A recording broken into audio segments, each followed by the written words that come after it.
Gaza में Israeli नरसंहार को पूरी दुनिया देख रही है। कैसे निहत्थे लोगों की जान इजरायल ले रहा है, उससे पूरी दुनिया को धक्का भी लगा है। लेकिन इजरायल को इससे कोई फर्क पड़ता नहीं दिख रहा और उसका गाजा पर हमला लगातार जारी भी है। गाजा के इस महाविनाश और नरसंहार से कई मुस्लिम देश चिंतित और परेशान भी हैं। यही वजह है कि कई मुस्लिम देशों ने अमेरिकी राष्ट्रपति डोनाल्ड ट्रंप से न्यूयॉर्क में संयुक्त राष्ट्र महासभा की वार्षिक बैठक से इतर मिलने का बड़ा प्लान बनाया है।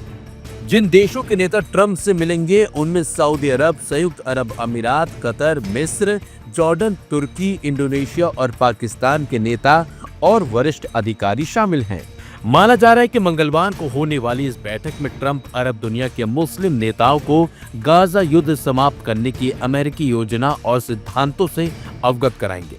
2 अमेरिकी अधिकारियों और 2 अरब अधिकारियों के हवाले से एक्सियोस की एक रिपोर्ट में कहा गया है कि राष्ट्रपति ट्रंप मंगलवार को अरब और मुस्लिम नेताओं के एक समूह को गाजा में शांति और युद्ध के बाद गाजा में कैसा शासन हो इसके सिद्धांतों और योजनाओं से अवगत कराएंगे। बहरहाल ये स्पष्ट नहीं है कि ट्रंप संयुक्त राष्ट्र महासभा में अपने भाषण में गाजा प्रस्तावों पर भी चर्चा करेंगे या फिर नहीं। रिपोर्ट में कहा गया है कि अमेरिकी राष्ट्रपति ट्रंप के प्लान में मुख्य तौर पर 3 बातें हैं। पहला, बंधकों की रिहाई।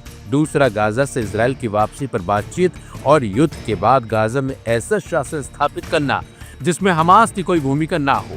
माना जा रहा है कि हमास इजरायल के बीच युद्ध समाप्त करने के लिए ट्रंप का यह अब तक का सबसे ठोस प्रस्ताव होगा। इस रिपोर्ट में यह भी कहा गया है कि अमेरिका चाहता है कि अरब और मुस्लिम देश गाजा में सैन्य बल भेजने पर सहमत हो ताकि इजरायल की गाजा से वापसी संभव हो सके और संक्रमण काल तथा एन्क्लेव के पुनर्निर्माण के लिए अरब और मुस्लिम धन सुरक्षित हो सके।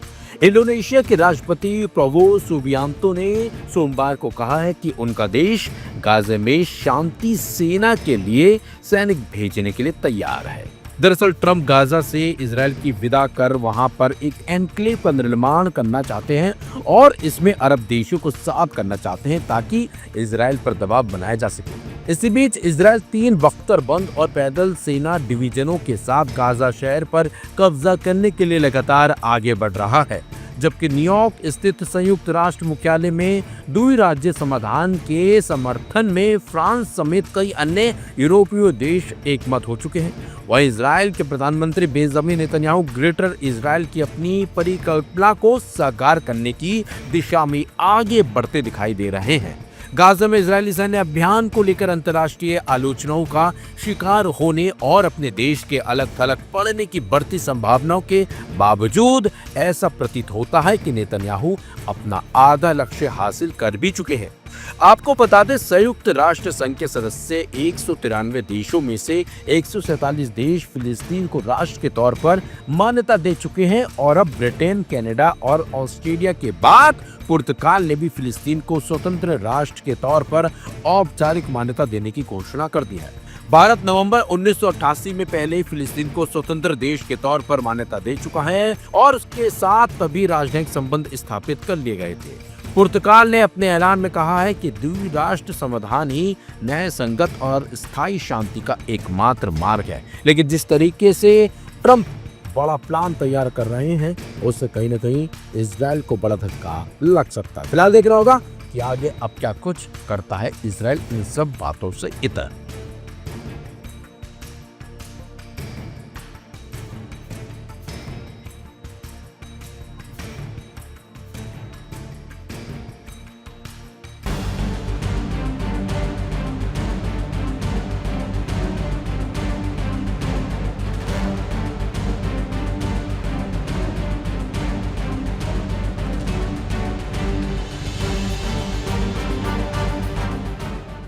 सऊदी अरब ने ऐसा चक्रव्यूह रचा जिसमें इजराइल पूरी तरह फंस गया है। सऊदी के बिछाए जाल से मिडिल ईस्ट में दबदबा कायम रखने का सपना इजराइल का टूटता नजर आ रहा है। अमेरिका का हाथ होने के बावजूद इजराइल अलग थलग पड़ गया है और सऊदी ने खुद के लिए अब सुरक्षा कवच भी तैयार कर लिया है और मिडिल ईस्ट में सबसे सुरक्षित देश भी बन गया है। दरअसल अमेरिका की मदद से कतर पर इजरायली हमला होने के बाद ही सऊदी अरब बेचैन था, क्योंकि कतर सऊदी की सीमा से सटा हुआ है। जब इजराइल कतर पर हमला कर सकता है तो सऊदी अरब पर भी कर सकता है, और मिडिल ईस्ट में केवल इजराइल ही है जो परमाणु हथियार से संपन्न देश माना जाता है। लेकिन अब सऊदी ने अपने दांव पेच से खुद के लिए सुरक्षा कवच की तैयारी कर ली है। अमेरिका इजराइल का साथ दे रहा है, ये जानते हुए सऊदी अरब ने अमेरिका से किनारा कर पाकिस्तान से डिफेंस डील कर ली। इस डील में अब तक जो जानकारी मिली है उसमें कहा गया है कि दोनों में से किसी पर भी हमला होता है तो दोनों पर माना जाएगा और दोनों मिलकर जंग करेंगे। साथ ही पाकिस्तान का जो परमाणु हथियार है उसे सऊदी भी इस्तेमाल कर सकता है। यानी मिडिल ईस्ट में सऊदी अरब ऐसा इस्लामिक देश बन गया है जो परमाणु सुरक्षा का इस्तेमाल कर सकता है। बदले में सऊदी पाकिस्तान को आर्थिक सहायता दे रहा है। अब ऐसे में इजराइल को बड़ा झटका लगा है, क्योंकि मिडिल ईस्ट में इजराइल ही एक ऐसा देश है जिसके बाद परमाणु हथियार है, और वो नहीं चाहता कि किसी और देश के पास ये परमाणु हथियार हो, क्योंकि उसका सपना है ग्रेटर इजराइल बनाने का, जो कि टूटता हुआ नजर आ रहा है। इतना ही नहीं, इजराइल ने भले ही जंग में हमास की सेना को पछाड़ दिया हो, लेकिन सऊदी के दांव से दुनिया के सामने इजराइल हारता हुआ दिखाई दे रहा है।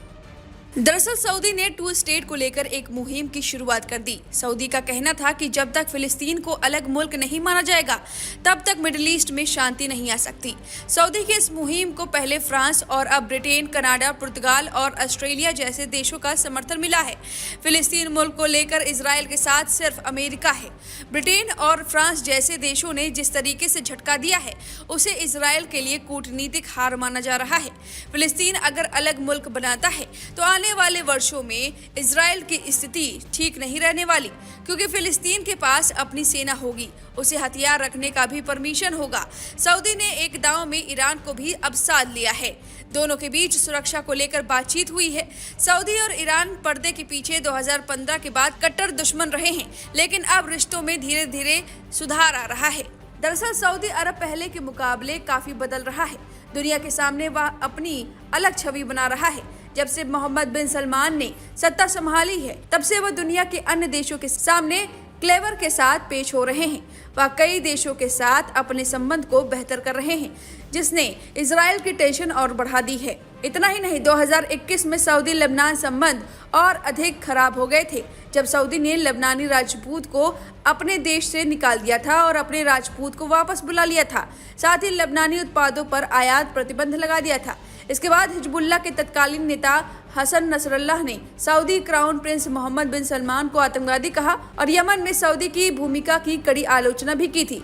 लेकिन अब मिडिल ईस्ट के हालात पूरी तरह से बदल गए हैं। 2023 में हमास के इजराइल पर हमले के बाद इजराइल ने गाजा पर तबाही का ऐसा दौर चलाया हुआ है जिसे मिडिल ईस्ट ही नहीं पूरी दुनिया दंग है। इजराइल अब हमास के साथ साथ हिजबुल्लाह और हुतियों तीनों के साथ लड़ रहा है।